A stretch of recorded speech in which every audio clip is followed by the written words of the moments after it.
اعوذ باللہ من الشیطان الرجیم بسم اللہ الرحمن الرحیم۔ عزیزان مان، آج اکتوبر 1975 کی 12 تاریخ ہے اور درس قرآن کریم کا آغاز سورہ الکہف کی آیت 45 سے ہو رہا ہے، 1845۔ جیسا کہ میں نے اس سورہ کے آغاز میں کہا تھا،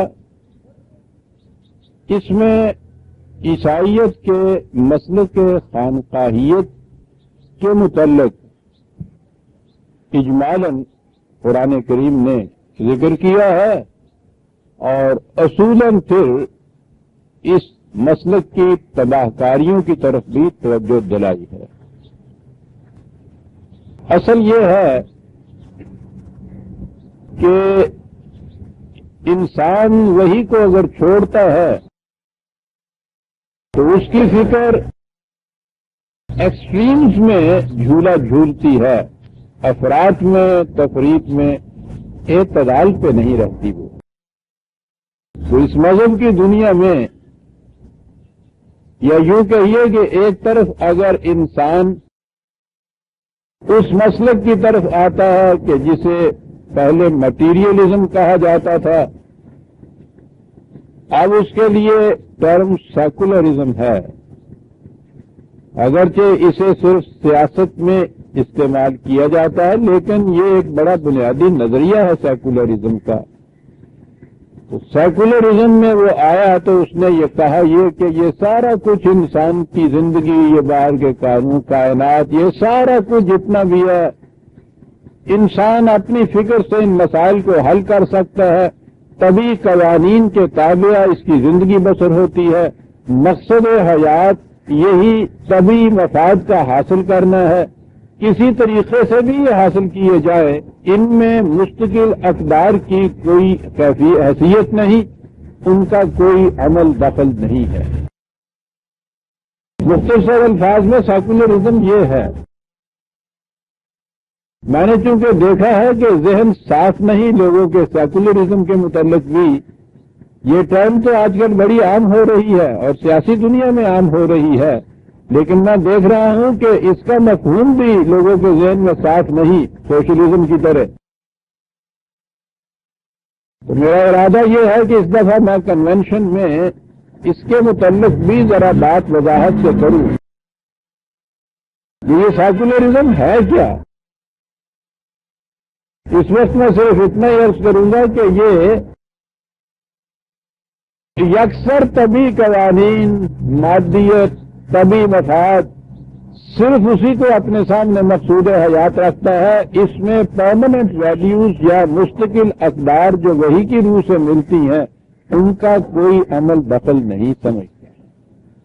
دوسری طرف جب یہ مذہب کی طرف آتا ہے تو اس میں پھر یہ طبی کائنات، دنیا کے مفاد، یہاں کی زینتیں، یہاں کی زندگی کی آزائشیں، آرائشیں تمام قابل نفرت قرار دیتا ہے۔ یہ ان سے ترک، ان سے بے اعتنائی، ان سے لاپرواہی، ان سے دور دور رہنا، دور دور ہٹنا، یعنی وہی ان سے نفرت کرنا، وہ اسے حاصل زندگی سمجھتا ہے۔ تو یہ دونوں طرف آپ دیکھتے ہیں، یہ ایکسٹریمٹیز ہیں، افراط و تفریط کی طرف جاتا ہے۔ وہ قرآن وہ اعتدال کا نقطہ بتاتا ہے اس بات میں کہ جہاں ان دونوں کی تردید ہوتی ہے اور دونوں جو چاہتے ہیں اس کا حصول بھی ہوتا ہے۔ یہی تو اعجاز ہے قرآن کا۔ سابقہ درس میں یہ جو قرآن کریم نے مثال دی تھی اس شخص کی کہ جو اپنے مفاد حاصل کرنے کے لیے کلیتاً اور قاطبتاً صرف یہ طبی یا مادی قوانین یا تدابیر یا اس کے ذرائع انہی پہ انحصار سمجھتا تھا، مستقل اقدار کو وہ دخل نہیں دیتا تھا درمیان میں۔ اس میں اگر کوئی مذہب کی بات تھی تو اس میں اتنی سی بات جو ذرا سے ٹکڑے میں قرآن نے بیان کر دی تھی کہ یہ اس طرح سے دولت حاصل کرنے والے وہ کچھ اپنے آپ کو فریب دے لیتے ہیں یہ کہہ کر کہ ہم جو خدا کے راستے میں کچھ چند تک خیرات کر دیتے ہیں، اور مغرب کے پھر اجارہ دار انہیں اس کا اطمینان دلا دیتے ہیں کہ اس سے جنت حاصل ہو جاتی ہے۔ یہ بیان ہی عیسائیت کے مسئلے کا یاد رکھیے۔ عیسائیت میں یہ پروانے بکا کرتے تھے، ہر گناہ یا ہر جرم کے بدلے میں ان کی یہ فیس مقرر تھی، جیسے کورٹ فیس مقرر ہوتی ہے نا ہر مقدمے کی نوعیت کے اعتبار سے، یہ چھپی ہوئی لسٹیں ہوتی تھی، یہ بازاروں میں بکتی تھی، یہ پادری لیے پھرتے تھے، ان سے کنفیشن کیا جاتا تھا کہ صاحب مجھ سے یہ گناہ سرزد ہو گیا ہے، انہوں نے جھٹ سے وہ نکال لیا اپنی وہ ٹیبل اور اس میں بتایا کہ صاحب اس کے تو اتنے پیسے ہوں گے، تو وہ اتنے پیسے دیے اس میں، تو اور اس کے بعد وہ چھپا ہوا ہے دستخط شدہ کورٹ کی طرف سے اس کا یہ نمائندہ ہوتا تھا، یہ اس کو وہ سرٹیفکیٹ دے دیا کرتا تھا کہ وہ جو ہے لیجئے اس نے وہ پے کر دیا ہے اس کا وہ کورٹ فیس، اس لیے یہ تو معاف مل گیا۔ یہ معافی نامہ بکا کرتے تھے۔ ہم اور ہنستے ہیں اس بات کے اوپر، وہ پیکر بدلتی ہے، روح ابلیسی تو وہی کی وہی ہے۔ آج بھی جب کہا جاتا ہے کہ جو شخص بھی مسجد بنوا دے گا جنت میں گھر مل جائے گا، جو شخص کے متعلق کبھی یہ نہیں ہوتا کہ اس کی آمدنی بھی کوئی حلال کی ہے یا کیسی ہے کی آمدنی ہے، اور جسے ہم کہتے ہیں رزق حلال یا محنت سے کمانے والا، وہ بیچارہ اپنے گھر کی مرمت تو کرا نہیں سکتا، اتنا بچتا ہی نہیں ہے، وہ مسجد کہاں سے بنوا دے گا؟ تو یہ جو ہے کہ یہ جو مسجد بنوا دے گا اس کو موتیوں کا گھر مل جائے گا جنت میں، وہ جو یہ صدقہ دے دے گا یہ گناہ معاف ہو جائے گا۔ وہاں حج میں بھی جا کے دیکھیے کہ اس کے اوپر کہ عجیب مجھ سے آج فلاں مناسب کے حج کی بات رہ گئی، کیا کیا جائے؟ تو جھٹ سے وہ جو ہے اس کے وہاں کیا وہ یہ کہتا ہے کہ اس کے لیے تو دم دینا ہو، یعنی وہ خون کیا کرنا ہوگا صاحب، ایک قربانی، یہ تو ذرا بھاری کوئی جرم ہو گیا ہے، 2 قربانیاں۔ وہ وہیں بیٹھے ہوئے ہوتے ہیں، یہ ان کے پاس جاتے ہیں یہ سارے حاجی، ورنہ وہ کہتے ہیں حج قبول نہیں ہوگا تمہارا۔ اب جس کے پاس ہے نہیں اتنا دینے کے لیے تو وہ تو مارا گیا غریب۔ تو بات وہی ہے، یہ بھی تو وہ گناہ دھلتے ہیں جو پیسہ دے دیتا ہے، وہاں بھی تو یہی ہوتا تھا۔ تو ادھر اگر آتے ہیں تو مذہب کی دنیا میں تو اتنا ہی حصہ رہ جاتا ہے مذہب کا کہ وہ یہ چیزیں ان سے وصول کر کے اور ان کو پروانے دے دیتا ہے جنت کے، اور آگے جب آتے ہیں تو وہ اہل طریقت آتے ہیں تو وہ پھر سرے سے ان تمام چیزوں کو قابل نفرت قرار دے دیتے ہیں۔ تو یہ جو تھا پچھلے رکوع میں جو ہمارے سامنے آیا وہ ایک ایسا میٹیریلسٹ تھا، سیکولرسٹ تھا آج کی اصطلاح میں، کہ مذہب کے ساتھ کچھ تعلق وہ باقی رکھتا تھا۔ اسی لیے اس نے یہ کہا تھا کہ اول تو میں قائل ہی نہیں اس کا کہ کہیں مرنے کے بعد کی زندگی بھی ہوگی، کوئی قیامت بھی ہوگی، کچھ پوچھا بھی جائے گا۔ پہلی چیز تو یہ ہے، اور ایمانداری کی بات یہ ہے کہ جو شخص بھی اس طرح سے محض ماضی اسباب کو ساتھ رکھ کے اور اقدار درمیان میں چھوڑ دے، اس کو یہ مرنے کے بعد کی زندگی یا مقافات عمل کے اوپر ایمان ہوتا ہی نہیں۔ تو بات اس نے ٹھیک کی تھی، کہی تھی کہ اول تو یہ بات، اور اگلی بات جو ہے کہ اگر ایسا ہوگا بھی تو وہاں بھی آپ دیکھیں گے انشاءاللہ ہمیں جنت ہی ملے گی۔ وہ یہ چیز تھی کہ جو یہاں یہ چیز جنت بکتی ہے وہ خرید لیتے ہیں اس طرح سے، اور دوسری طرف وہ لوگ تو خانقاہیت کی مسلک والے جو ہیں وہ سراسر ان چیزوں کو قابل نفرتی قرار دیتے ہیں۔ پچھلی مثال میں تو یہ چیز آئی تھی، اب یہاں قرآن آگے چلتا ہے، وہ کہتا ہے کہ یہ حصہ ٹھیک ہے، طبی قوانین کے مطابق بھی یہ کچھ ہوتا ہے، لیکن اگر ان کی طرف سے بے اعتنائی برتی جائے، آخر تک اس کا خیال نہ رکھا جائے، توجہ نہ پوری دی جائے، جیسا کہ مسلک کے خانقاہیت میں ہوتا ہے، اس حصے تک تو ان کے ہاں کا سب سے بڑا بزرگ، سب سے بڑا صوفی، سب سے بڑا ولی جسے اولیاء وہ کہتے ہیں، وہ بھی سانس لینے پہ مجبور ہوتا ہے زندہ رہنے کے لیے۔ تو یہ تو خالص طبی اور دنیاوی چیز ہے، پانی اسے بھی پینا ہی پڑتا ہے، کچھ نہ کچھ اسے بھی کھانا ہی پڑتا ہے، خواہ بقول ان کے 40 دن کے بعد ایک جو کا ٹکڑا ہی کیوں نہ کھانا پڑے، پھر بھی تو قابل نفرت چیز کا استعمال کرنا ہی پڑتا ہے اسے۔ اس سے آگے وہ پھر جب جاتا ہے جہاں تک آپ کرنا پڑتا ہے وہاں تک تو وہ ٹھیک ہے، اور اس سے آگے ہر شے قابل نفرت ہے اور قابل ترک ہے۔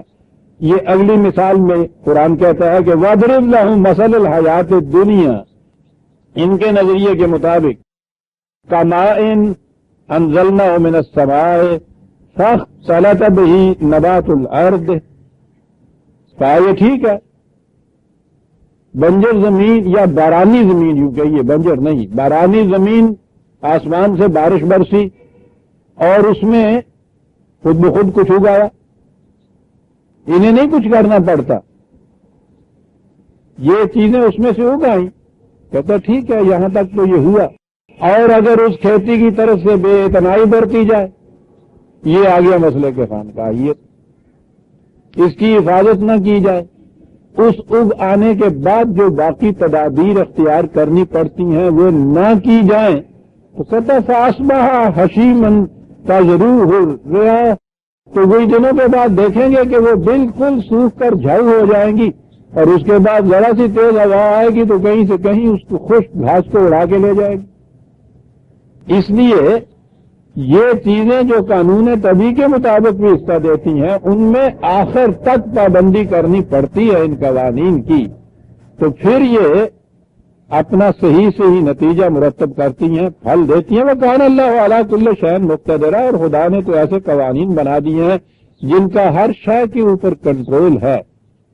اور عام ترجمے میں تو آپ دیکھیں گے وہی کے ساتھ بارش ہوتی ہے، وہ کھیتی اگتی ہے اور اس کے بعد خدا اس کھیتی کو مرجھا دیتا ہے اور پھر وہ اڑا کے لے جاتی ہیں ہوائیں، اور پھر دیکھیے کہ کان اللہ علیٰ کل شیء مقتدر، اللہ ہر چیز کے اوپر قدرت رکھتا ہے، یعنی خود ہی وہ بارش برسا دیتا ہے کہ کچھ اگے، اور جب وہ اگتی ہے تو خود ہی وہ جھکڑ چلا دیتا ہے کہ تباہ ہو جاتا ہے۔ بھئی یہ کیوں کرتا ہے کہ خدا ہر چیز کے اوپر قادر ہے۔ غور فرمایا کہ کہاں سے کہاں بات چلی جاتی ہے۔ اب آیا اسلام کا نقطہ نگاہ، قرآن کا نقطہ نگاہ۔ میں نے کہا ہے نا کہ وہ دونوں ایکسٹریم کی طرف جانے والوں کو لاتا ہے کھینچ کر، اور وہ کہتا ہے کہ یہ ہے اعتدال کا راستہ، صراط مستقیم، اور وہ یہ ہے کہ المال والبنون زینت الحیات الدنیا، مسئلے کے خانقاہیت کو کاٹ کے رکھ دیا۔ دنیا دنیاوی زندگی، اس کا مال، اس کی یہ بال بچے یا اہل عیال کی زندگی، اس کی ذبائشیں، اس کی آرائشیں، یہ سب ایسی ہیں کہ جنہیں حاصل کیا جائے۔ قرآن نے تو آپ کو معلوم ہے کہ یہ کس قدر واضح الفاظ میں اس نے یہ کہا ہے کہ یہ جو دنیاوی ذبائش و آسائش کی چیزیں ہیں، دنیاوی زینت کی چیزیں ہیں، قُلْ مَنْ حَرَّمَ زِینَةَ اللَّهِ الَّتِي أَخْرَجَ لِعِبَادِهِ وَالطَّیِّبَاتِ مِنَ الرِّزْقِ، کس تحدی سے، کس ترلے سے قرآن کہتا ہے۔ رسول ان سے پوچھو کہ کون ہے وہ، کون ہوتا ہے ایسا شخص کہ دنیاوی زندگی کی زینت و آرائش و ذبائش و آسائش کے لیے جو کچھ ہم نے بنایا ہے وہ کون ہے جو کہے کہ یہ حرام ہے۔ سا ایک فکرے میں ساری وہ مسئلے کے خانقاہیت کا بنیادی تصور جڑ سے کاٹ دیا۔ وہ اسے قابل نفرت کہتے تھے، وہ اسے حرام قرار دیتے تھے۔ کس زور سے یہ کہا گیا کہ پوچھو کون ہے ایسا کہنے والا، کس کو یہ قدرت حاصل ہے جسے ہم نے بنایا، قابل زینت بنایا، وجہ ذبائش بنایا، تو اسے قابل نفرت قرار دینے کا تو اس چیز کے اوپر تو حرف نہیں آتا، ہم پہ حرف آتا ہے جس نے یہ بنایا ہے، ہم نے بنایا ہے۔ یہ کیا انداز ہے بات کہنے کا؟ ان چیزوں سے نفرت اور نفرت کی تلقین کرنے والے کے معنی تو یہ ہے کہ آپ ان چیزوں کے بنانے والے کو ہدف تنقید کر رہے ہیں کہ اس نے قابل نفرت چیزیں دنیا میں پیدا کی ہیں، خدا کے مقرب بنتے ہو اور خدا کے متعلق یہ تصور بیدار کرتے ہو۔ کبھی نہیں سوچا ان لوگوں نے کہ اس کہنے سے چیزوں کے متعلق قابل نفرت ان کو قرار دیا، ان چیزوں کے بنانے والے کے متعلق کیا آپ نے پھر تصور دنیا میں دیا؟ یہ ہے جو قرآن کہتا ہے، قُلْ مَنْ حَرَّمَ زِینَةَ اللَّهِ الَّتِي أَخْرَجَ لِعِبَادِهِ وَالطَّیِّبَاتِ مِنَ الرِّزْقِ، نہایت خوشگوار کھانے پینے کی چیزیں، زینت اللہ، صرف یوٹیلیٹیرین پوائنٹ آف ویو سے بات نہیں کی ہے کہ صرف قابل استعمال چیزیں جو ہیں وہ تو ایستھیٹک پوائنٹ آف ویو بھی اس میں لا رہا ہے. زینت کا لفظ کہہ کے طیبات من الرزق کہہ کے دونوں اس کے زندگی کے گوشے آ گئے. وہ چیزیں کہ جن پر صرف زیست کا دار و مدار ہے اور وہ چیزیں کہ جو پھر آرائش و زبائش کی ہیں. دونوں ہی تو پہلو ہوتے ہیں. دونوں گوشوں کے متعلق یہ کہہ دیے کون ہے جو ان کو حرام قرار دیتا ہے. تو یہ مسئلے کے خانقاہیت تو یوں کٹی. اب آ گیا میٹیریلزم کہ ٹھیک ہے دنیاوی زندگی ہے اس کی یہ متاع حیات ہے, یہ زیست کے جن چیزوں کے اوپر زندگی کا مدار ہے, رزق کا ہے, جو چیزیں جن میں جمالیات کا پہلو ہے, تحسین کا پہلو ہے, آرائش و زینت کا پہلو ہے, وہ بھی اسی طبی زندگی کے متعلق چیزیں آ گئی. تو ہم یہی تو کہتے ہیں سب. کہا اگلی بات بھی ہے والباقیات الصالحات خیر عند ربک ثوابا و خیر عملا. لیکن یاد رکھو کہ یہ تمام چیزیں تغیر پذیر ہیں, فنا آمادہ ہیں. وہ چیز جو باقی رہنے والی ہے انہیں اگر اقدار خداوندی کے تابع رکھا جائے گا تو پھر یہی رزق کہا جائے گا کہ خدا کے قوانین کے مطابق ملتا ہے. وہ ہے کہ جو بہترین حصہ اس میں سے تمہیں ملے گا یا معاوضہ جو بہترین ملے گا, ثواب کے معنی یہ دیجیے, اور وہی ہے کہ جس کے متعلق تمہیں انجام کار خیر العمل معال جن چیزوں کا اچھا ہوگا وہ یہ ہے. نظریہ یہ, تصور یہ, مسلک زندگی کا یہ کہ رزق کی چیزیں جن پہ زندگی کا دار و مدار ہے, زینت و آرائش کی چیزیں جن کا تعلق انسانی ذوق کی تسکین ہے, یہ تمام چیزیں ہوں لیکن ان کے ساتھ اقدار خداوندی کی حدود ضرور مقرر ہونی چاہیے. یہ ہے وہ چیز جو صالحات میں جن کا شمار ہوتا ہے, جس سے انسانی ذات کی صلاحیتیں بڑھتی ہیں, جس سے کائنات کا حسن سنورتا ہے, جن سے خود انسانی زندگی حسین تر ہو جاتی ہے. یہ وہ چیزیں ہیں جو اقدار خداوندی کے تابع متاع حیات کو رکھا جائے تو یہ وہ ہے خیر عند ربک کا ثواب. خدا کے ہاں سے جو بدلہ تم چاہتے ہو, معاوضہ چاہتے ہو اس کے لیے, تو وہ تو یہ صورت ہوگی کہ زندگی کی تمام چیزیں خواہ وہ زیست سے متعلق ہوں یا حسن ذوق سے متعلق ہوں, ان تمام کو حاصل کرو, ان کا استعمال قانون خداوندی یا اس کی حدود کے تابع کرو.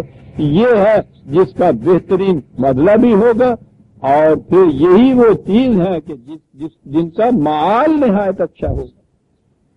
یہ جسے فنا یا بقا ہمارے ہاں لفظ کہا جاتا ہے, تو عام تصور کی روح سے تو فنا تو وہ ہوتا ہے کہ جو نسل نسل میں ہو جائے یعنی ختم ہو جائے, باقی نہ رہے. بقا وہ ہم سمجھتے ہیں کہ جو باقی رہنے والا ہو. یہ ٹھیک ہے انجام کار تو یہی ہوتا ہے, لیکن اس کے اندر تصور اور ہوتا ہے. فنا وہ چیز ہوتی ہے جو ہر آن تغیر پذیر ہو. بنیادی معنی ان دو لفظوں کے یہ ہیں ان کے عربوں کے یہاں, اور باقی وہ چیز ہوتی ہے جو تغیر ناآشنا ہو, جس میں انسانی ہر آن تغیر پذیر ہے. یہ تو ابتدائی سائنس کا میڈیکل کا اسٹوڈنٹ بھی جانتا ہے کہ اس میں جو کیٹابولزم میٹابولزم کا پروسیس جاری ہے, ہر سانس میں لاکھوں کروڑوں کی تعداد میں اس کے سیلز جو ہیں بدن کے وہ ضائع ہوتے رہتے ہیں اور نئے سیلز اس میں بنتے چلے جاتے ہیں. اتنا تغیر واقع ہوتا ہے اس کے اندر, اور اس اعتبار سے تو وہ یہ کہتے ہیں کہ ہر 3 یا زیادہ سے زیادہ 7 سال کے بعد انسان کا جسم کلیتاً سارے کا سارا بدل جاتا ہے. یہ ہے جسے آپ کہیں گے فانی یا فنا ہونا, تغیر پذیر ہونا.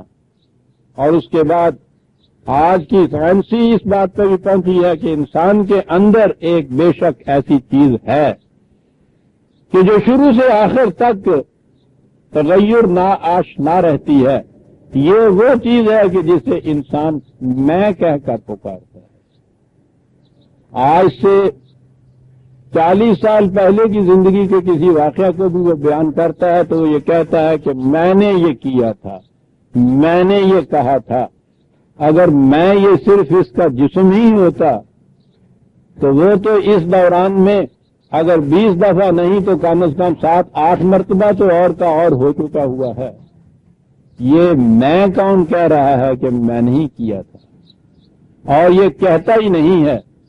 وہ کیفیت جو آج سے 40 سال پیشتر اس نے محسوس کی تھی اس عمل کے اوپر، اس کہنے پر، اس کرنے پر، جب وہ اس کی یاد تازہ کرتا ہے تو وہ کیفیت بھی ساری اسی طرح سے تازہ ہو جاتی ہے۔ یہ جسے برگسان چینج لیسنس ان چینج کہتا ہے، یہ ہے جسے بقا آپ کہہ سکتے ہیں، باقی رہنے والی چیز، یعنی جس میں تغیر واقع نہیں ہوتا۔ کہا کہ یہ دنیاوی کے متاع، اس کی زینت کی چیزیں، جتنے اسباب زندگی ہیں، یہ سارے کے سارے تغیر آشنا ہیں، اس میں تبدیلیاں واقع ہوتی رہتی ہیں، لیکن ایک شے جو انسان کے اندر بھی ایسی ہے جس میں تغیر نہیں آتا، اقدار خداوندی ہے جن کی روح سے وہ مستحکم ہوتی ہے، زندہ رہتی ہے، آگے بڑھتی ہے، اور اس میں تغیر نہیں واقع ہوتا، حتیٰ کہ جب جس میں انسانی اس میں ایسا تغیر آ جائے گا کہ جسے آپ کہتے ہیں فنا ہو گیا، موت آ گئی، ڈس انٹیگریٹ ہو گیا، باقی نہ رہا، وہ اس وقت بھی باقی رہتی ہے، آگے چلتی ہے، بشرطے کے صالحات اس میں اس کی صلاحیت پیدا کر دی جائے، اس میں اس کا امکان ہے آگے چلنے کا، باقی رہنے کا، بشرطے کے اقدار خداوندی کی روح سے اس میں یہ استحکام کی صلاحیت پیدا کر دی جائے۔ یہ بال کے الفاظ میں یہ حیات جاودہ ایز آف رائٹ نہیں ملتی ہے، یوں ہی ہر انسان کو بطور اس کے حق کے نہیں مل جاتی، اسے ایکوائر کرنا پڑتا ہے، اسے حاصل کرنا پڑتا ہے۔ یہی ہے کہ جس کے ساتھ باقیات کے ساتھ صالحات خدا نے قرآن کیا، اور عمل صالحات سارا قرآن اسی میں تو بھرا پڑا ہے۔ یہ بہرحال یہ وہ چیز ہے کہ جو تغیر ناآشنا ہوتی ہے، اور یہی ہے وہ کہ جس کو آپ اپنے نشو و نما دینے کے والے کی طرف سے بہترین معاوضہ قرار دیں گے۔ ثواب کا لفظ دیکھیے کہاں آیا ہے، وہ خیر ملا، اور یہی ہے کہ جس کا معال اچھا ہوگا۔ آپ دیکھیے دونوں چیزیں اس میں آ رہی ہیں، دنیاوی متاع اور زیبائش و آرائش کی چیزیں جو ہیں وہ بھی قابل نفرت نہیں ہیں، ان کی تو تحدی موجود ہے کہ زینت کی چیزیں ہیں، اور کون ہے جو انہیں حرام قرار دے۔ لیکن اگر وہ خالصتاً مادیت کے اندر آپ آ گئے، سیکولرزم کے آگے آ گئے کہ منتہا ہی یہی ہے انسانی زندگی کا، روٹی کپڑا مکان، کھایا پیا، افزائش نسل کی اور اس کے بعد مر گئے، تو یہ بھی بات غلط ہے۔ اگلی ساتھ یہ چیز ہے کہ والباقیات الصالحات، اگر انہیں اقدار خداوندی کے تابع رکھا جائے، جسے ایمان یا اعمال صالحہ کہتے ہیں، تو پھر یہ تغیر ناآشنا ہو جاتا ہے انسان، اور یہی ہے جس کا مستقبل خیر کا مستقبل ہوتا ہے۔ اب یہ سوال ہوا کہ جہاں سے یہ معاشرہ شروع ہوا تھا اس میں تو یہ بڑے بڑے مفاد پرست جنہوں نے دنیا کی ان تمام ذرائع اور سرچشمہ زیست پہ کنٹرول کر رکھا ہوتا ہے، ان پہ اپنا قبضہ جما رکھا ہوتا ہے، عوام غریب ضعیف ان کو غریب اور ضعیف بنایا جاتا ہے۔ وہ یہ نہیں ہے کہ ہندو مت کی طرح برہما کے پیدا کردہ ہوتے ہیں کہ برہمن سر سے پیدا کیا جاتا ہے اور شودر پاؤں سے پیدا کیا جاتا ہے۔ پیدائش کے اعتبار سے قرآن کی روح سے ہر ابن آدم یکساں واجب التکریم ہے۔ اب جسے ہم یہ کہتے ہیں یا قرآن بھی کہتا ہے یہ وہ جو روندے گئے دبائے گئے، تو یہ نہیں ہے کہ خدا نے ان کو پیدا اس طرح سے کیا تھا، بلکہ تم نے انہیں ایسا بنا دیا۔ وہ حضرت عمر رضی اللہ عنہ کا قول جو انہوں نے عمر بن عاص کو لکھا تھا، ماں نے تو اپنے بچوں کو آزاد جانا ہے، تم کون ہوتے ہیں ان کو معقوم بنانے والے؟ کیونکہ میں نے سنا یہ ہے کہ تم اندر بیٹھے ہوئے ہوتے ہو مزے میں، اور جو لوگ تم سے ملنے کے لیے آتے ہیں تم انہیں باہر ڈیوڑی میں بٹھا رکھتے ہو انتظار کے لیے. ان کی ماؤں نے تو انہیں آزاد جانا تھا، تم کون ہوتے ہو ان کو غلام بنانے کا؟ یہ ہے وہ چیز. تو جہاں جہاں قرآن ان کا ذکر کرے گا جن کو روندا گیا ہے، وہ ہندو مت کا نظریہ نہیں ہے کہ برہما نے شودر پیدا کیے ہیں اس لیے ان کو روندا ہی جانا چاہیے تھا. اور یہ ہندو مت کا ہی کیا ہے، فکر انسانی تو میں نے کہا ہے نا کہ ہمیشہ ایکسٹریمٹیز کے جھولے جھولتا ہے. مفکرین یا حکماء دنیا کے جو ہیں ان کے ابوالآباء یونان کے حکماء، ان کی طرف یہ دیکھیے صاحب، یعنی پلیٹو، افلاطون، ارسطو، یہ لوگ غلامی کے قائل تھے اور کہتے تھے کہ پیدائشی غلام پیدا ہوتا ہے. اس کی دلیل یہ تھی کہ غلام کو اگر اچھا منصب دے دیا جائے تو وہ اس میں خوش رہ ہی نہیں سکتا، فٹ نہیں آتا. دلیل یہ تو منطق تھا نا، ارسطو تو منطق کا بادشاہ ہے صاحب، اور اسی کے منطق نے تو تباہ کیا ہوا ہے ایک حد تک دنیا کو. منطق کی دلیل جو ہے عام طور پہ اس کا توڑ نہیں ملتا. بات یہ کہہ رہا ہے کہ جو پیدائشن غلام ہوتے ہیں انہیں اگر آپ اچھا مرتبہ دے دیں تو وہ بھی اس پہ خوش نہیں رہتے. جیسے اگر ٹیڑھا پاؤں ہو اور اس کو سیدھا جوتا دے دیا جائے تو پاؤں کو بڑی تکلیف ہوتی. اسے کہتے ہیں منطق. آپ نے دیکھا کہ مفروضہ پہلے خود کام کیا ہے کہ غلام پیدا ہی غلام ہوتا ہے، اور ہم چاہتے ہیں کہ اس کو غلام نہ رکھیں، اس کو آزاد کر دیں. اور اس کے بعد منطقی دلیل یہ دی جاتی ہے کہ بتائیے ٹیڑھا پاؤں جو ہو اس کو اگر سیدھا جوتا پہنا دیا جائے. اب جناب ایرسٹاٹل کو آگے سے کہنے والا یہ تو کوئی نہیں تھا نا کہ صاحب آپریشن کر کے پاؤں کیوں نہ سیدھا کر دیا جائے.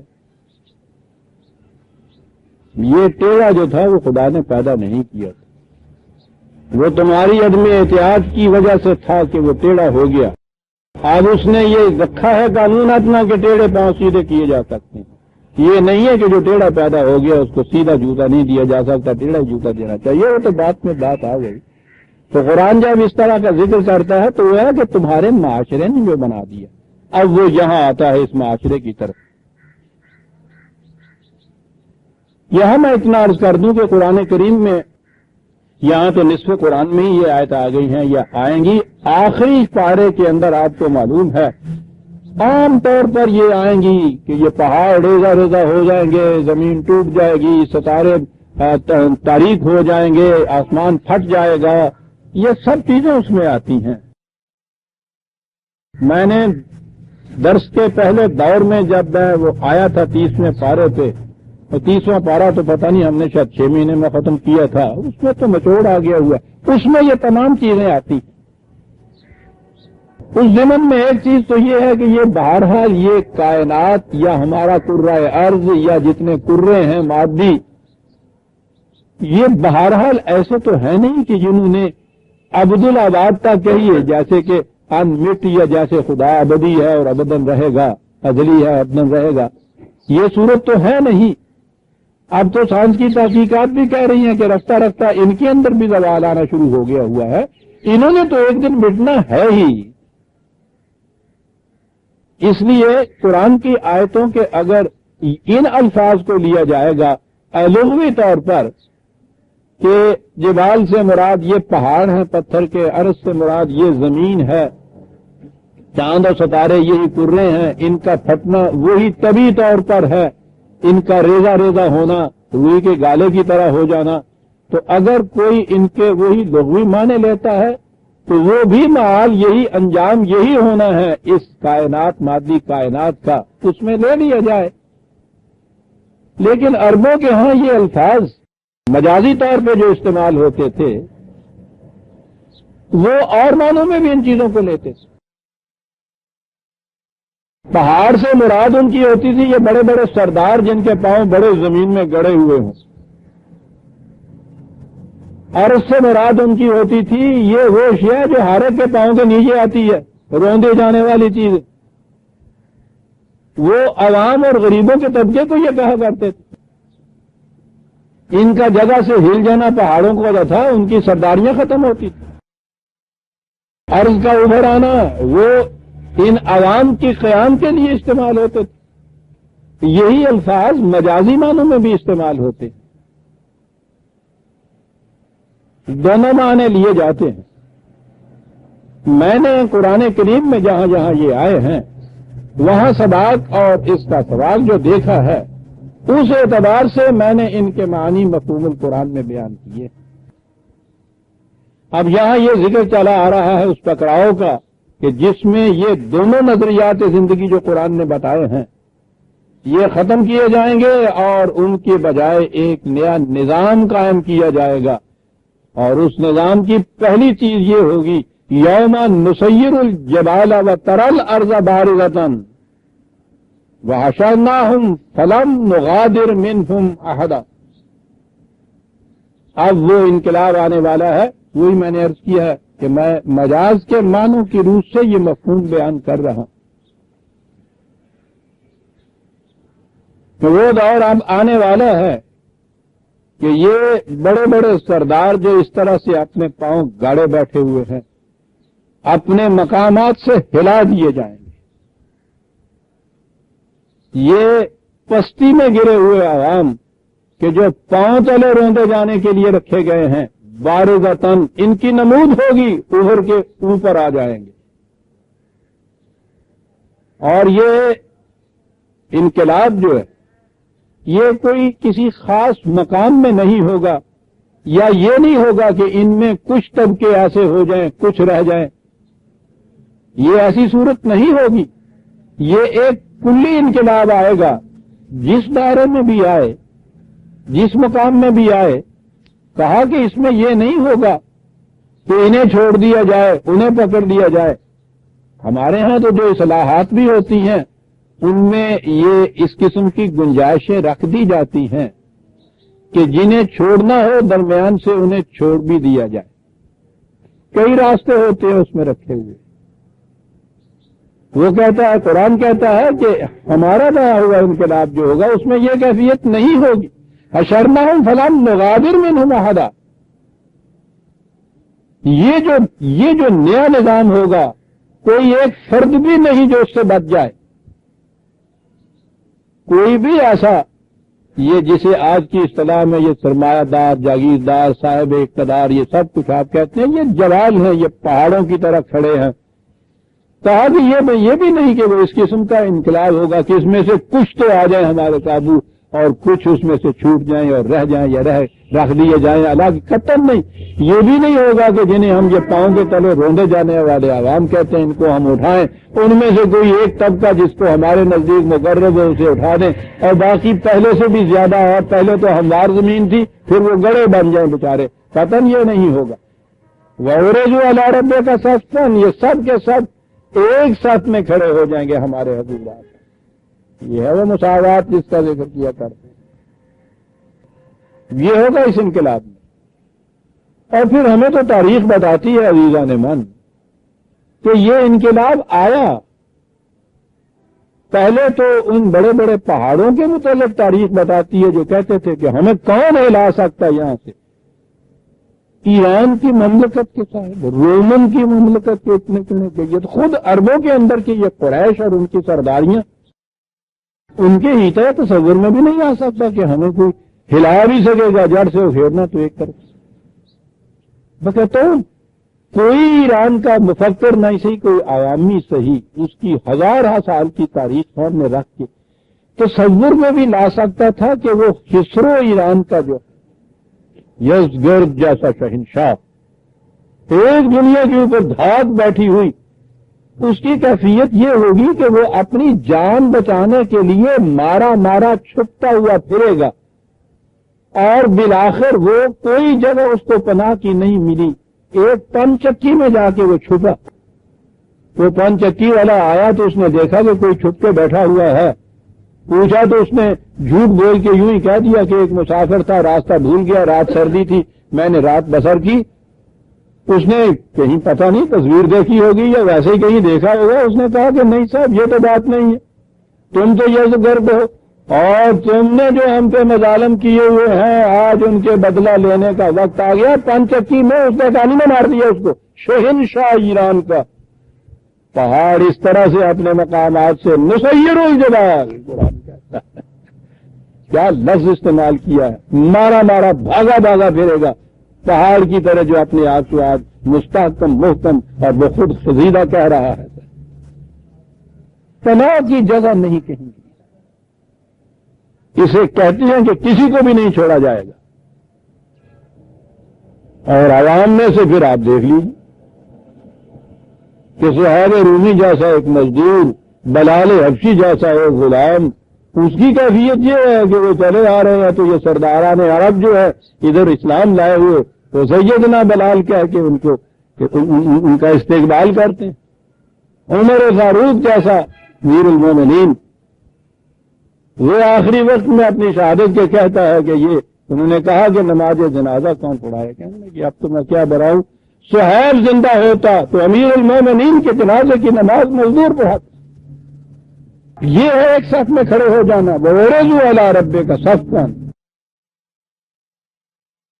لَقَدْ جِئْتُمُونَا كَمَا خَلَقْنَاكُمْ أَوَّلَ مَرَّةٍ. کیا بات، عام معنی تو کیے جاتے ہیں کہ جیسے پہلی مرتبہ پیدا کیا تھا ویسے ہی تمہیں پھر پیدا کریں گے.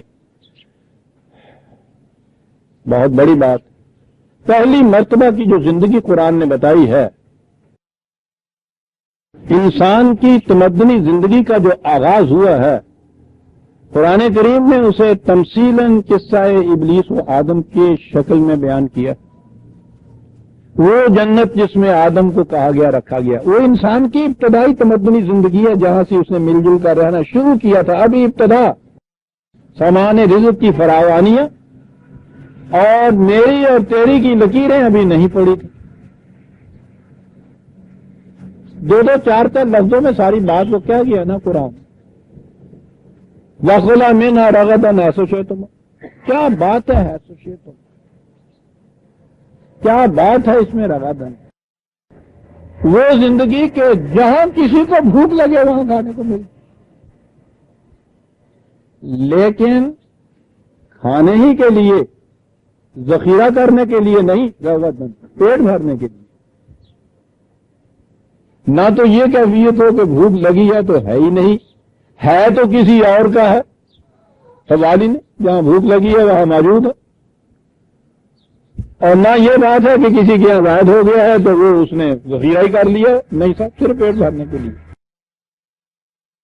وہ بہشت جس کے متعلق دوسری جگہ قرآن نے یہ کہا ہے کہ وہاں نہ بھوک کا خوف ہوگا، نہ پیاس ستائے گی، نہ لباس کے متعلق محتاجی ہوگی، نہ موسم کی شدت سے بچنے کے لیے مکانات کی قلت ہوگی. یہ پہلی زندگی جو تمدنی انسان کی یہاں سے شروع کی تھی انسان نے زندگی. اور اب تو یہ اتنی ریسرچ ہو گئی ہے اس پہ، ان لوگوں نے خود انسان کی تاریخ کے متعلق جہاں تک یہ پہنچے ہیں، یہ اس دور تک پہنچے ہیں.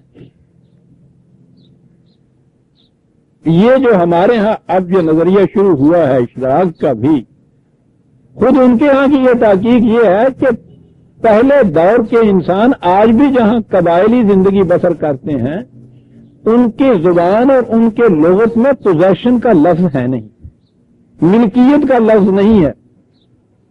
قرآن نے جو لفظ استعمال کیا نا متاعن، ان کے لغت میں صرف یہ ہے کہ فائدہ اٹھایا جا سکتا ہے. یہ لفظ تو ان کے لغت میں ہے، پوزیشن کا لفظ ہی ہے نہیں ان کے لغت میں. یہ ہے نا اس دور کے ابھی وہی روایات لیے ہوئے آنے والے قبائل. ان قبائل کے ہاں کوئی چیز بھی جاتی پوزیشن کی نہیں ہوتی. بہرحال قرآن نے قصہ آدم میں ابتدائی نقشہ جو کھینچا تھا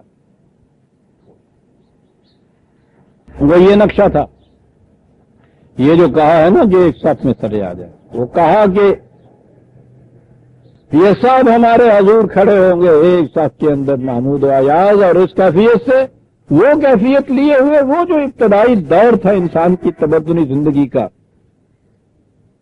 اس دور کو لیے ہوئے. اوریجن آف مین جو ہے اسے بھی قرآن نے کامن قرار دیا ہے، کمیونٹی وہیں سے ہے. اور اسی طرح سے وہ اس انقلاب کے بعد جو اس کا مال بتاتا ہے وہ بھی اسی اعتبار سے بتاتا ہے، انفرادی نہیں. اجتماعی زندگی جس میں ہر شے کامن ہوتی ہے، متاع عزیز کی چیزیں جتنی بھی. کہا کہ وہ دور ہے کہ جس کو پھر لوٹ وہ آئے گا، اور وہ دور لوٹ کے آیا. اس کے بعد شروع میں جب قحط پڑا ہے حضرت عمر رضی اللہ تعالیٰ عنہ کے زمانے میں، تو ہجوم کر کے باہر کے سارے جتنے لوگ جن کو وہاں نہیں ملتا تھا وہ مدینے کی طرف آ گئے. اب یہاں بھی اتنا ذخیرہ تو اندر نہیں ہو سکتا تھا کہ اتنوں کو وہ اس طرح سے ذخیرے سے کھلاتے چلے جائیں. یہ کیا انہوں نے پہلا فرمان خلافت یہ تھا کہ مدینے میں کہ کوئی کسی گھر میں الگ چولہا نہیں جلے گا، جو کچھ ایک ایک وقت کے کھانے کے لیے اپنے ہاں کسی نے رکھنا ہے وہ سارا یہاں باہر آ جائے گا، اور یہ جتنا موجود ہوگا وہ سارا مل بانٹ کے کھایا جائے گا. اور اس میں سب سے پہلے امیر المومنین وہاں موجود، جیسا ہے وہ ملے گا، جتنا ہے وہ بٹ جائے گا، اور سارے ایک ساتھ پہ بیٹھے ہوئے ہوں گے. یوں وہ دور آتا تھا. یہ نہیں ہے کہ پھر یہ بھوکے ننگوں کا ہی دور تھا. ایک تو اشتراک کی شکل یہ ہے نا کہ یعنی ایک کرتا ہو دوسرا آدمی ننگا ہو تو جیسا وہ کہتے ہیں کہ صاحب اسے چاہیے اسے دے دو یہ ننگا ہو جائے. یہ سوال نہیں ہے اس کے اندر، دونوں کو کرتا ملے گا. پھر وہ دور آیا ان کے ہاں کہ ہر ایک کو ملا، یکساں ملا، ضرورت کے مطابق ملا. یہی تھا پہلا دور، رغدن حیث و شیطما. پھر کوئی بھوکا نہیں سویا. اسی لیے تو حضور نے صلی اللہ علیہ وسلم فرما دیا تھا کہ جس بستی میں رات کو یہ ہو کہ باقی کھا کے سوئے اور ایک شخص بھی بھوکا سو جائے، اس بستی سے خدا کی حفاظت کی ذمہ داری ختم ہو جاتی ہے. یہ حفاظت خدا کی کس کو ملتی ہے؟ جو جہاں وہ نظام ہو. وہ اگر نظام نہ ہو تو کوئی بستی دنیا میں محفوظ نہیں رہتی. عزیزان من، بڑی سے بڑی مملکت ہے آپ کی، ساری دنیا جن کی مقروض ہے. جا کے پوچھیے امریکہ میں آج کیا حال ہو رہا ہے، رشیا میں کیا حال ہے. حفاظت اٹھ گئی ہے جسے خدا کی حفاظت آپ کہتے ہیں. ہر شخص کانپ رہا ہے وہاں ڈرتا ہوا. آج دنیا میں ہر انسان سہمے پھر رہا ہے. آج ساری دنیا سے خدا کی حفاظت کی ذمہ داری اٹھ گئی کیونکہ وہ نظام کہیں قائم نہیں رہا. ہر شخص ڈر رہا ہے.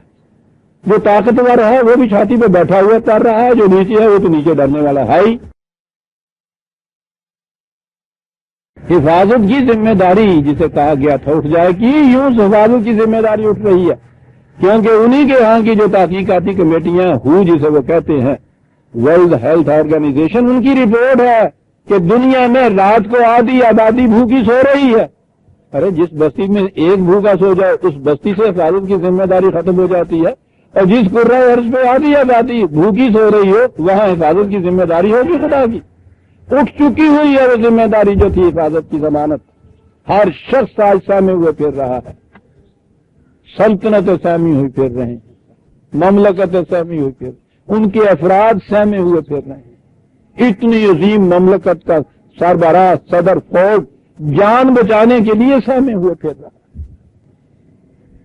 ہے. نہیں بل زعمتم ان لن نجعل لکم موعدا، یہ بغام خیش سمجھے ہوئے تھے کہ یہ یوں ہی دھمکیاں ہی ہیں، ایسا کہیں واقعہ نہیں ہوگا، ایسا نہیں ہو سکتا. اپنی آنکھوں سے یہ دیکھ لیں گے کہ ایسا ہوا. وہ ہوگا کیسے؟ ووضع الکتاب، وہ ضابطۂ قوانین نافذ کیا جائے گا. دیکھیے عزیزان من، یہاں اس ضابطے کی خصوصیت کون؟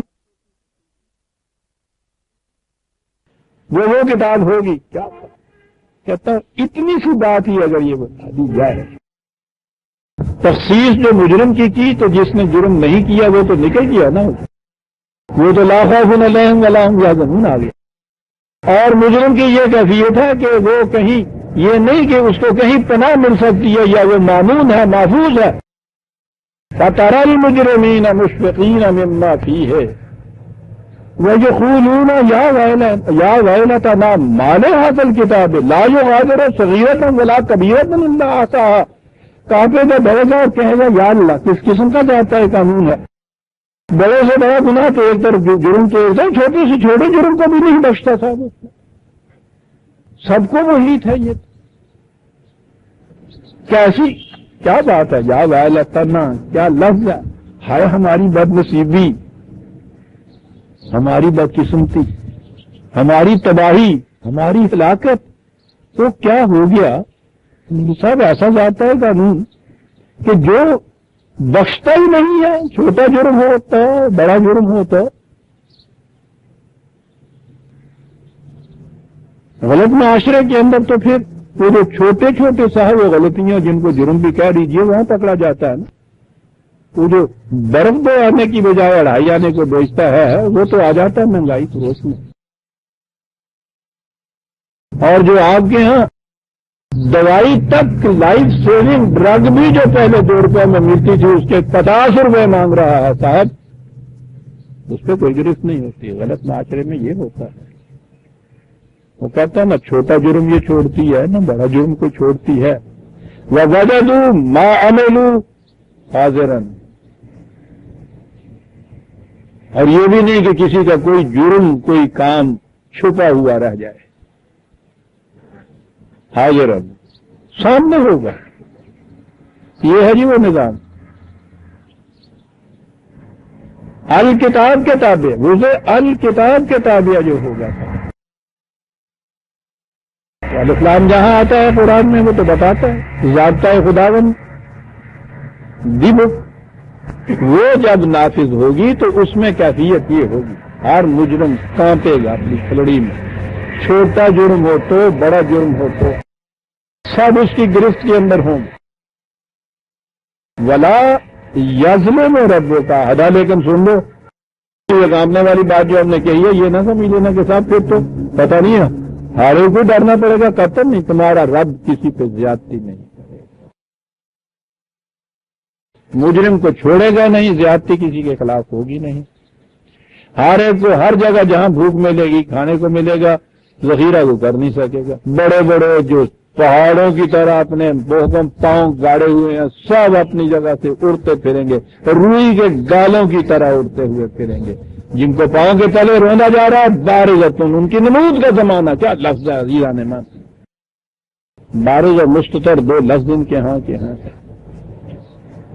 یہ بروز تو آپ نے سنا ہوگا. بارزتن جو کی ہوتی ہے نمود ہوتی ہے ان کی. یعنی وہ موجود تو تھے لیکن روندے ہوئے تھے پاؤں کے نیچے. جب دباؤ اوپر سے اٹھ جاتا ہے تو خود بخود نمود ہو جاتی ہے. یہ لفظ ہوتا ہے بروز جو خود جس کو دبایا ہوا چھپایا ہوا ہو. بلکہ دبانے کے معنی بھی اس میں آتے ہیں کیونکہ نمود ہوتی ہے. ولا یظلم ربک احدا. اب وہ پہلا دور جو تھا انسان کی تمدنی زندگی کا تو اس کے متعلق تھا نا کما خلقناکم اولا مرہ. یہاں وہ بات آئی فوراً ضمن اس کا ذکر کیا گیا. قلنا للملائکۃ اسجدوا لآدم. وہ دور تھا جس کا یوں ذکر آ رہا ہے. وہ دور اول. فسجدوا الا ابلیس. بات وہی جہاں ہر جگہ وہ دہراتا ہے کیونکہ تصریف آیات ہے نا. ہر جگہ وہ لوٹا لٹا کے ان چیزوں کو لاتا ہے. لیکن جس مقام پہ لاتا ہے وہاں آپ دیکھیں گے کہ اس کے مفہوم کی وضاحت کے لیے وہ قصہ وہاں بیان کیا جاتا ہے اور اتنا سا ٹکڑا وہاں بیان کیا جاتا ہے جتنی اس مفہوم کی وضاحت کے لیے ضرورت ہوتی ہے. بات وہی تمثیلی آ گئی. کائناتی قوتیں جتنی بھی ہیں وہ ایسی کہ وہ آدم کے سامنے سر بسجود. ایک شے ایسی آدم کے اندر کہ جو اس کے سامنے از خود جھکنے سے انکار کر دے. کیونکہ یہ چیزیں تفصیل سے پہلے بیان ہوتی چلی آ رہی ہیں. ہر مقام پہ مجھے اس تفصیل میں جانے کی ضرورت نہیں. مجھے آپ کو معلوم ہے یہ ابلیس یہ شیطان یہ انسان کے اندر کے وہ جذبات ہیں جو وحی کے اقدار کے تابع نہیں رکھنا چاہتا. بے باک سرکش. یہ جو ہے ابلیس کے متعلق تو میں عرض کر لوں آپ کو معلوم ہے کہ 2 لفظ استعمال کیے ہیں قرآن نے شیطان اور ابلیس. اور آج کی سائیکالوجی تو اس طرح سے ان کا مفہوم بیان کر رہی ہے اس میں سمجھنے میں کوئی دقت ہی نہیں رہ رہی تھا. لفظی معنی یہ ہے شیطان کے جو سرکش و شعلے کی طرح بے باک ہو